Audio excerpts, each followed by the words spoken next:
daring raid led by U.S. Special Ops forces in northwestern Syria, ending a years-long hunt for one of the world's most wanted terrorists. Good evening, I'm John Scott. This is the Fox Report. President Trump announced the death of Abu Bakr al-Baghdadi this morning from the White House. He said the ISIS leader detonated a suicide vest after running into a dead-end tunnel, killing himself and 3 of his children. The president watched the raid unfold live in the White House Situation Room and this morning described the final moments of that vicious and violent man. He died like a dog. He died like a coward. He was whimpering, screaming, and crying. And frankly, I think it's something that should be brought out so that his followers and all of these young kids that want to leave various countries, including the United States, they should see how he died. He didn't die a hero. He died a coward. We have Fox News team coverage. Kevin Corke is standing by at the White House. But first, national security correspondent Jennifer Griffin live in our D.C. bureau. Jennifer. John, the U.S. military and CIA had been watching this compound in northwest Syria, 5 miles from the Turkish border, for months. 8 special operations helicopters flew over highly contested terrain. The president and his national security team watched the operation in real time from the Situation Room. It began at 5 p.m. Eastern. The president said the flight in and out of Syria was the most dangerous part for the special operators. They flew low and fast for an hour and 10 minutes and came under fire as they approached the target, but not from the Russians, who control that airspace and were given advance warning about the operation through a deconfliction line. Up to 70 U.S. Special Operations forces launched from their base in Erbil in Kurdish-held northern Iraq. The president described Abu Bakr al-Baghdadi's last moments. He reached the end of the tunnel as our dogs chased him down. He ignited his vest, killing himself and the 3 children. 3 of his own children, whom he tried to use as human shields. The president says U.S. forces were on the ground in the compound for over 2 hours and collected, quote, highly sensitive information on future ISIS operations. A large number of ISIS fighters were killed. Some were captured alive. 2 of Baghdadi's wives wore suicide vests but were killed before they could detonate. President Trump said they made a positive ID of Baghdadi within 15 minutes. His body was mutilated by the blast. The tunnel had caved in on it, in addition. But test results gave certain, immediate, and totally positive identification. It was him. Facial recognition was used. When they left Syria, the operators brought back Baghdadi's DNA, more than they liked, according to the president. No U.S. special operators were killed or seriously injured during the raid. However, a U.S. military dog was injured and might lose his right front leg after hunting Baghdadi down that tunnel, which proved to be a dead end. John? What a remarkable operation. Jennifer Griffin. Jennifer, thank you. President Trump's announcement of al-Baghdadi's death caught Washington by surprise, but some lawmakers were more surprised than others. Fox News has learned the White House did notify some top Republicans on Capitol Hill about the operation, but not, apparently, any Democrats. You're saying that none of the Gang of 8, you're talking about the intel head and the ranking minority member in each party, as well as the leaders in the House and Senate, none of them were informed about this? On the Democratic side, and I was told that just before I came on. And I also read... So not Chuck Schumer, not Nancy Pelosi, not the Adam Schiff? That's correct. Kevin Corke is live at the White House with more on that. Kevin. John, to that in just a moment, but first, the president described him this way. We're talking about the terror leader. He died like a dog, talking about the way that al-Baghdadi ultimately met his maker at the end of a tunnel, a dead-end tunnel. And the president, by the way, also thanked a number of regional partners. It required a great deal of coordination, as you know, and so the president did say he was thankful that not only the Russians, but the Turks, the Syrians, the Kurds, and even the Iraqis all helping to make this happen. The death of a mass murderer is what we're talking about. And by the way, John, despite being hailed as a major victory in the war on terror, some have actually questioned as you pointed out, why the White House neglected to inform some congressional Democrats about the operation, including House Speaker Nancy Pelosi. We've notified some. Others are being notified now as I speak. We were going to notify them last night, but we decided not to do that because Washington leaks like I've never seen before. There's no country in the world that leaks like we do. And Washington is a leaking machine. And I told my people we will not notify them until our great people are out. Not just in, but out. Operational security, according to the president, the key there. Now, for her part, the House Speaker from California issued a statement from the Hill, and it reads thusly: Americans salute the heroism, dedication, and skill of our military and our intelligence professionals and acknowledge the work of our partners in the region. We are relieved that no U.S. personnel died in this daring raid. The death of al-Baghdadi is significant, but the death of this ISIS leader does not mean the death of ISIS. Scores of ISIS fighters remain under uncertain conditions in Syrian prisons, and countless others in the region and around the world remain intent on spreading their influence and committing acts of terror. That from the House Speaker. Meanwhile, al-Baghdadi's death is welcome news for the family of journalist James Foley, the freelance war correspondent you may recall was beheaded by ISIS members back in 2014, nearly 2 years after he was kidnapped in Syria. This from a family spokesperson: I am grateful to our president and brave troops for finding ISIS leader al-Baghdadi. I hope this will hinder the resurgence of terror groups and pray that captured ISIS fighters will be brought to trial and held accountable. I remain concerned about the dozen Americans held hostage in Syria, including Austin Tice. We've heard a lot about him, and Maj Kalmamaz. And I asked President Trump to make them and all American hostages a priority. John, I should wrap up by telling you this. During the president's remarks, he said there are other top ISIS leaders that are in the sights of American operators in the region. He said they, too, soon will be held accountable and brought to justice. John? Kevin Corke at the White House. Thank you. Let's bring in retired four-star General Jack Keane, Fox News senior strategic analyst and chairman of the Institute for the Study of War. As a top military leader, General, you've seen your share of remarkable military operations. How does this one rate? Well, it's right there at the top of the heap. It's truly a remarkable operation. You know, these things we take for granted sometimes in terms of the outcome of these operations, but what goes into it is really quite extraordinary. You're talking about long distances at night, likely having to refuel those helicopters, mid-air refueling. Have you ever seen one of those operations? That's dangerous in and of itself. Flying pinpoint to a target, having to provide security, and then the penetration force goes in. The skill of the pilots, the skill of the operators. And listen, the intelligence involved in this, like other operations, is really crucial. And that involves our Central Intelligence Agency, to be sure, and others. It involves also, reportedly, Iraqi detention centers where their interrogators picked up information here on the location as well. And the Syrian Kurds had some idea based on their own intelligence. So you put all those pieces together, and we actually have an accurate location where Baghdadi was located, and a remarkable operation to go in and capture and kill him. I understand the mission was to capture if they could, and that was not possible because of what he chose to do to himself. He died a coward's death. I agree with the president. And, you know, John, and I think there's just a sense of justice here. This is an iconic spiritual operational leader who conducted barbarism on a national stage that we have never, ever seen before in terms of the scale of it. And truly, he has been brought to justice. It doesn't compare to the pain that he's inflicted on thousands of Yazidis, Christians, Jews, Muslims in that part of the world, and the 30 to 40 affiliates that have part of ISIS now who are creating the same kind of mayhem in their own countries. But this is a victory. It's a milestone. It's not the end of this organization, to be sure. But is it whack-a-mole, General? I mean, when you kill one of these leaders, it seems like ISIS and groups like it have 2 or 3 ready to take their place. Yeah, but it's not whack-a-mole. It's much more significant than that. I mean, this This is a spiritual leader of an organization that took the world stage and achieved prominence more than any other organization in its history.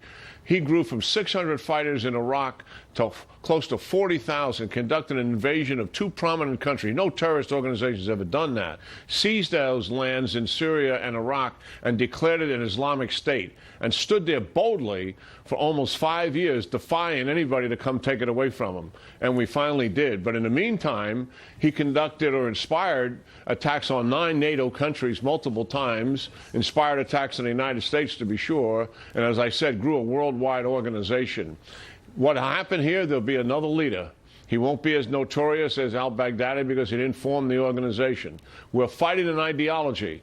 And as long as young people are attracted to that ideology, John, this fight is going to continue. And I think if we've learned anything, it's that we've got to have some presence in the countries from which this ideology is coming from. So we have the intelligence from the locals, and we're able to go after them when the opportunities arise. And this is a case in point. It shows what you can do with a relatively small number of troops and good intelligence. Diane Foley, we had that quote from her. She says she hopes that his death hinders the resurgence of ISIS. Will it?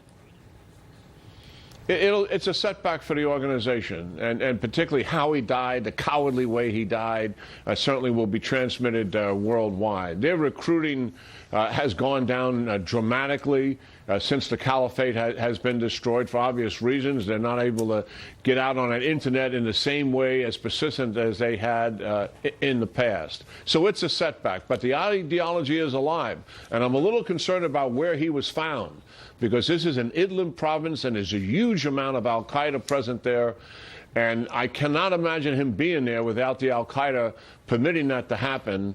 And without Baghdadi's death, there may be a union of these two organizations. And if that takes place, that could pose a danger in of itself. Our senior strategic analyst, Jack Keane. General, thanks very much for your expertise. Yeah, good talking to you, John. You too. Meanwhile, Democrats escalate their impeachment inquiry in Washington as GOP lawmakers push back on the secretive process. More witnesses have given closed-door depositions before House committees, including a top U.S. diplomat to Europe, in a rare Saturday session. Earlier last week, congressional lawmakers heard from our ambassador to the Ukraine, William Taylor. Republicans complain witness testimony is being selectively leaked out of context. Garrett Tenney has more from Washington. The heads of the 3 House committees leading the impeachment effort are again slamming the White House for obstructing their investigation. Former White House Deputy National Security Advisor Charles Kupperman is scheduled to testify Monday, but on Friday asked a federal court if he should comply with the subpoena or follow President Trump's direction to assert immunity. In a letter to his attorneys last night, the heads of the Intelligence, Foreign Affairs, and Oversight Committees called it, quote, an obvious and desperate tactic by the president to delay and obstruct the lawful constitutional functions of Congress and conceal evidence about his conduct from the impeachment inquiry, and warned Kupperman that he could be held in contempt if he doesn't appear. On Fox News Sunday, Democratic Congressman Eric Swalwell said any efforts by the White House to block testimony only help build their case against President Trump. If he's going to obstruct our efforts, we're going to put that in the bucket of a consciousness of guilt. Despite a federal judge ruling that the Democrats' impeachment inquiry is valid without the House holding a formal vote, the president's allies continue to criticize those efforts and to call for a more open process. 50 Republicans have told the Nancy Pelosi House Democrats that what you're doing to the president is unfair. Impeachment is turned into is a sham driven by sore losers. This is a sore loser effort here more than it is anything else. They just don't like the fact that Trump beat them. Several more witnesses are expected to appear before the committees this next week, including the Principal Deputy Secretary for Defense for International Security Affairs, Catherine Wheelbarger, who reportedly told at least one other diplomat that Ukraine would not receive military aid until it opened an investigation into the Bidens. John? Garrett Tenney. Garrett, thank you.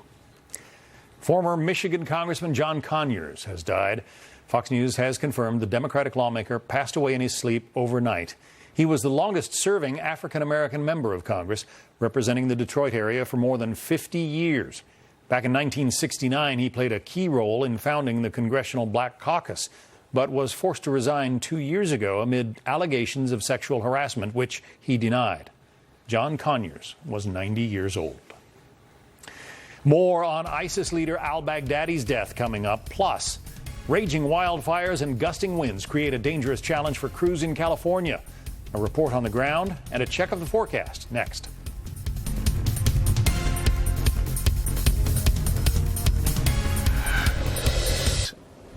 There was containment lines installed in firing operations that were overtaken by the fire.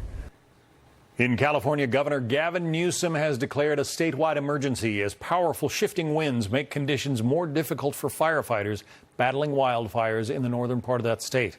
This as crews make progress against the tick fire in Southern California, which is now 55% contained. Dan Springer is live in Healdsburg in Northern California wine country, where residents are among the nearly 200,000 people under mandatory evacuation orders. Dan, what's the latest? Yeah, John, an historic part of Sonoma County was destroyed this morning. This is all that is left of the Soda Rock Winery. But before it was a popular tasting room, it was a general store, a school, and a post office built in 1869, 150 years ago. A wind gust of 93 miles per hour was clocked in the area. When embers blew in, the building was quickly a total loss. One man was living here in an apartment and an art studio at the time. Luckily, he followed the mandatory evacuation. He is alive today because of it. In all, 190,000 people are under evacuation, the biggest ever in Sonoma County.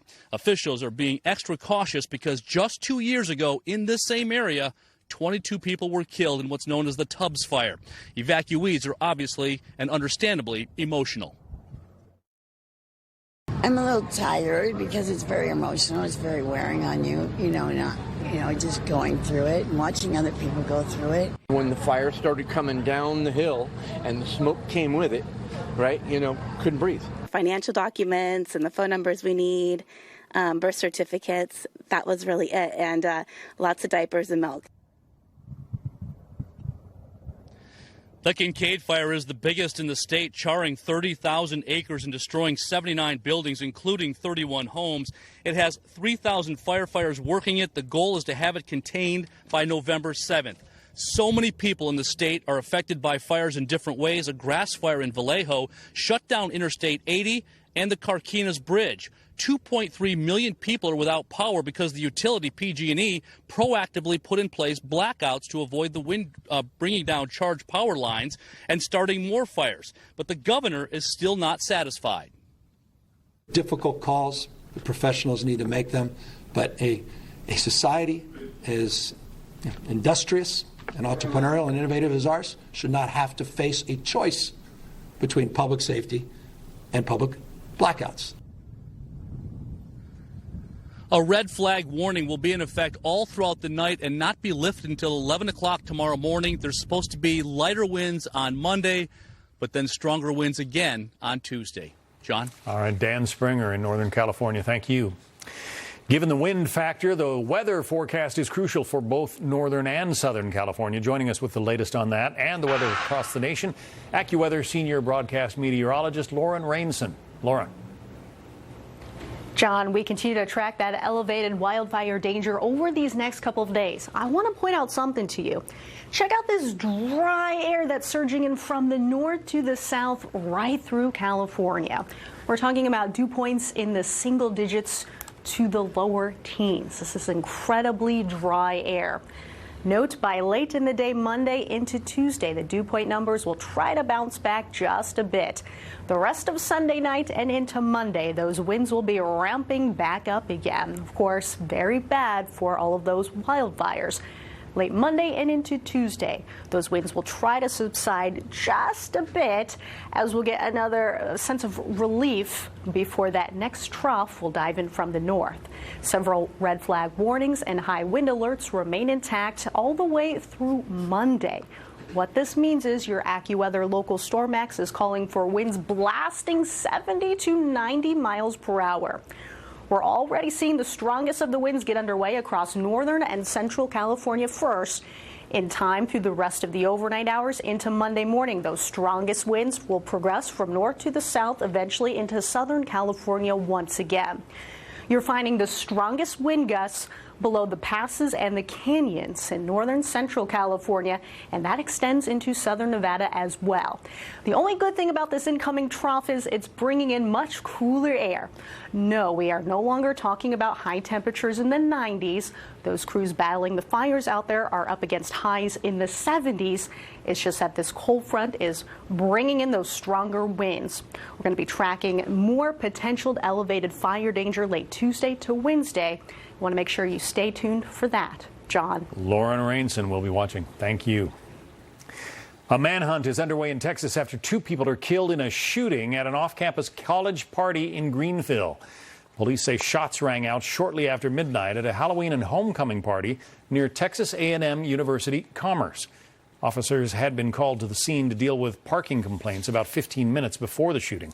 Authorities believe the gunman might have been targeting just one person at the party. A dozen people were injured. Police say this was not a school-sanctioned event.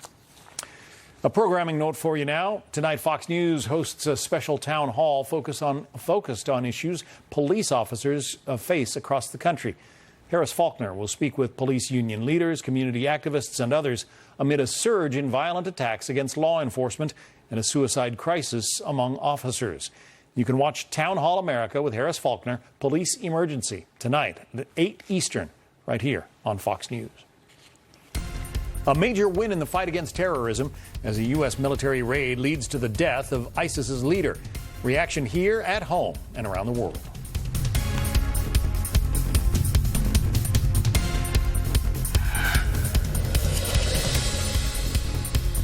This is a reminder that America is never going to forget what happens to our people, and we're going to be patient, and we're always coming after the bad guys. And this is a game changer because ISIS is different today than it was yesterday. The spiritual leader, the heart and soul of ISIS, is now dead, dying a coward's death. Senator Lindsey Graham there noting the U.S. commitment to fighting terrorism after President Trump announced the death of ISIS leader and founder Abu Bakr al-Baghdadi. I'm John Scott, and this is the Fox Report. President Trump this morning said al-Baghdadi killed himself during a U.S.-led raid on a compound in northwest Syria, a major blow to the terror group that at one point controlled large portions of Iraq and Syria. Addressing the nation this morning, the president said al-Baghdadi died like a, quote, coward, and that the world is now a much safer place. Our team coverage continues. Trey Yingst in our Middle East Bureau with the latest reaction from the international community.